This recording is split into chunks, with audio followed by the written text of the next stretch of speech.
बघा, तुम्ही कोण आहात ते समोर या. मी कोणाला घाबरत नाही. हा, कोण आहात तुम्ही? अरे पण तुझ्या आई बाबांच्या म्हणण्याप्रमाणे मान सन्मान आणि झगमगीत लग्न राणीच्या घरातले करू शकत नाही. कोण आहात तुम्ही? हा, हे बघा, समोर या. मी कोणाला घाबरत नाही. हा, समोर येऊन बोला ना. अरे ते फार महत्वाचं नाहीये.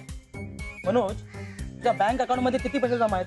हा, हे बघा, तुम्ही कोण आहात हे याची ओळख मला पटल्याशिवाय मी माझा बँक बॅलन्स किती आहे तुम्हाला काय सांगू? मनोज, तुझ्या बँक अकाउंट मध्ये 3 लाख रुपये जमा आहेत. हा, आणि मी जर मनावर घेतलं ना तर सर्व पैसे राणीच्या नावावर करू शकतो. काय? म्हणजे तुम्ही राणीलाही ओळखता? ओ काका, मामा, दादा, प्लीज, कोण आहात तुम्ही? प्लीज समोर या ना. हा, समोर या ना. मनोज, मी तुला याची प्रचिती नंतर देईनच, पण मला सांग, तुला राणी आवडते? हो, राणी मला आवडते. किती आवडते? हा, नाही सांगता नाही येणार, खूप आवडते. अरे मग तुझ्या आई बाबांचा असा हट्ट का? तू त्यांना समजावू शकत नाहीस? काय समजावून सांगू? अहो मला काहीच माहित नाही हो. अरे मनोज, तुझ्या आई बाबांनी राणीच्या बाबांकडे मान सन्मान आणि झगमगीत लग्नाची मागणी केली आहे. काय? मग ते मला का बोलले नाहीत? तुला कसे बोलणार? तू त्यांचा मुलगा आहेस. अरे राणी गरीब आहे, चाळीत राहणारी मुलगी आहे. तिचं लग्न करायचं म्हटल्यावर त्यांचं घर विकून देखील एवढे पैसे जमा होणार नाही. अहो हे मला माहित नव्हतं. हा, म्हणूनच कदाचित माझे आई बाबा माझ्याशी बोलत नसतील. अहो पण तुम्ही आहात कोण? प्लीज समोर या ना.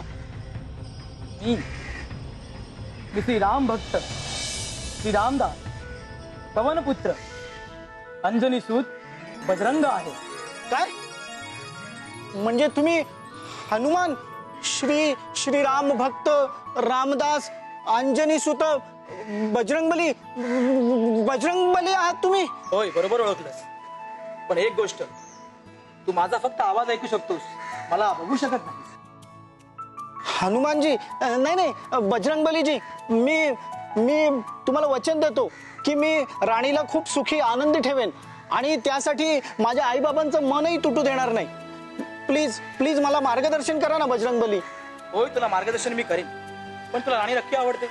हो, लग्न करणार आहेस ना? हो, मला राणी सोबतच लग्न करायचंय.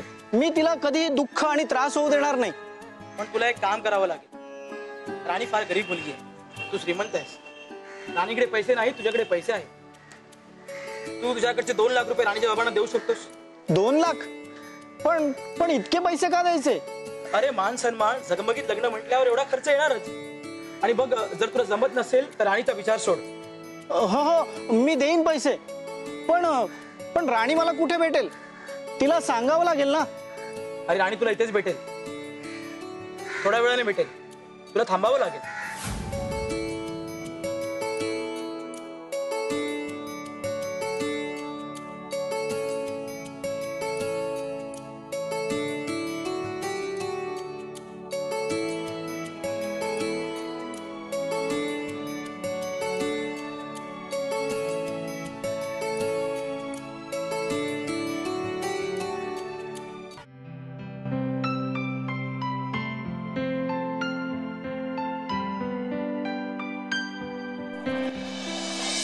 Hello, excuse me, ओळखलंस?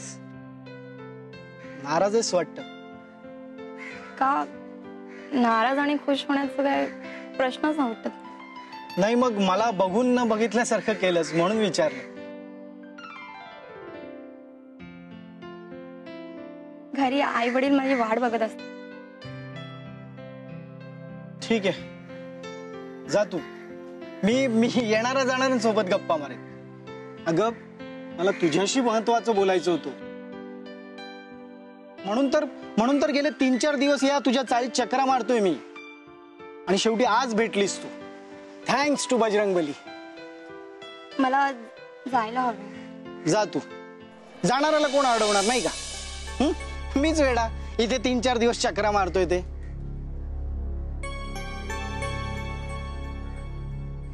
तुम्हाला काहीतरी महत्वाचे बोलायचं होतं ना? नाही, असे तुम्हीच म्हणत होता. हो, मला खरंच तुझ्याशी महत्वाचं बोलायचं. 5 मिनिटं वेळ आहे तुझ्याकडे?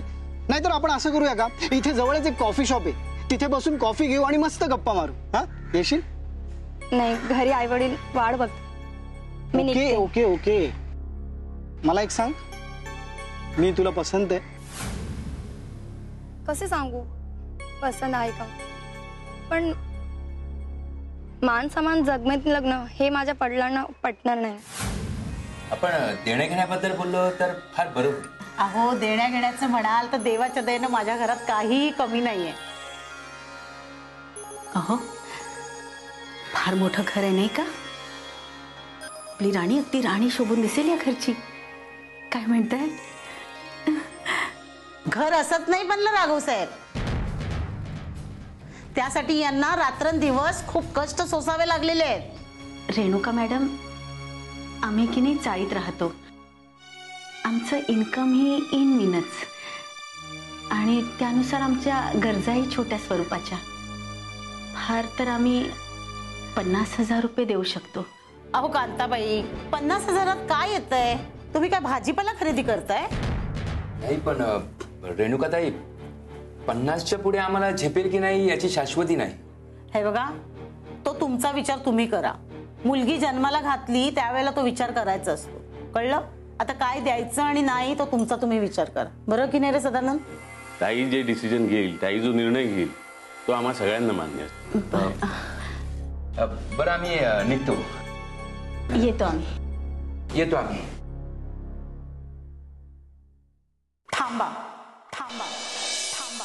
अहो, हल्ली हुंडा देणं आणि घेणं ही एक समाजाची फॅशनच होऊन राहिलेली आहे.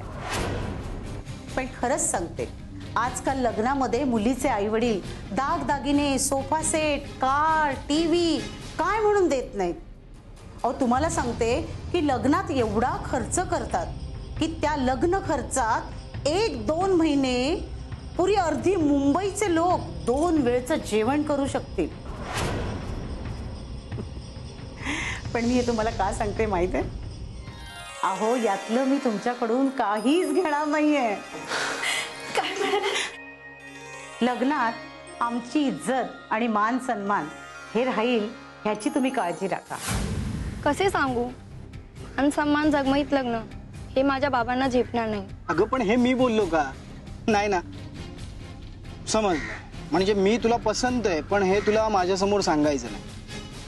आणि हो, मान सन्मान आणि झगमगीत लग्न खर्च यासाठी मी स्वतःचे पैसे दिले तर? म्हणजे ग म्हणजे माझ्या अकाउंटमध्ये लमसम 3 लाख रुपये आहेत. हां, त्यातले 2 लाख मी तुझ्या बाबांना देऊ शकतो. हां, पण तुझ्या बाबांनी ते कुरकुर न करता स्वीकारायला हवे, नाहीतर त्यांना काहीतरी वेगळंच वाटेल. अच्छा, तुम्ही माझ्या बाबांना 2 लाख रुपये देणार? कशासाठी? कारण मला तू आवडतेस. बजरंगाची कमाल हो, बजरंगाची कमाल.